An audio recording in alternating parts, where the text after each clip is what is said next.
to je pčela. To je pčela, a da. I to je pčela. To su dvije pčele. To je žuta. Jeste, žuta pčela. A to je bubamara. I to je bubamara. Šeta. Šeta i bubamare. To su bubamare. Bubamara. A to je pauk. Šta je to? To je pauk. To su dva pauka. To je crna. Crni pauk, jeste. To su Živa. crni i sivi pauk, jeste. A to je, šta je to? To je mrav. To su mravi, to su dva mrava. Kukuruz. Da, šetaju mravi, jedan, dva mrava. To su mravi. A šta je to? Leptir. To je leptir, jeste. To su dva leptira. To je leptir. Leptir. A to je komarac. Komarac, pa da, to su komarci. Dva komarca. Jeste, komarci lete. Komarci lete, jeste, komarac. A to je gusjenica. I to je gusjenica, to su dvije gusjenice.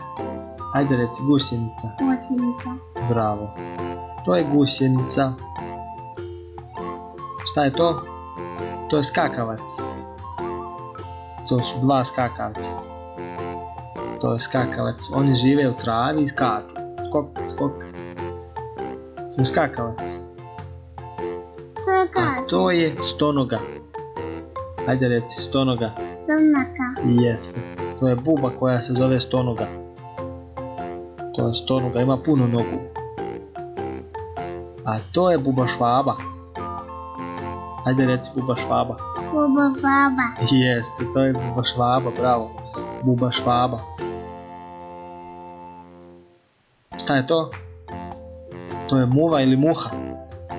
Ajde reci muha. Muh. Pa da. To je muha.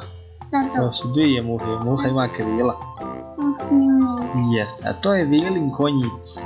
Vidim konjic. Jeste, to je vilin konjic. I oni isto lete. Jeste, vilin konjic. A to je jelenak. Nenak. Jeste, to je velika buba jelenak. Velika buba zove se jelenak. Zato.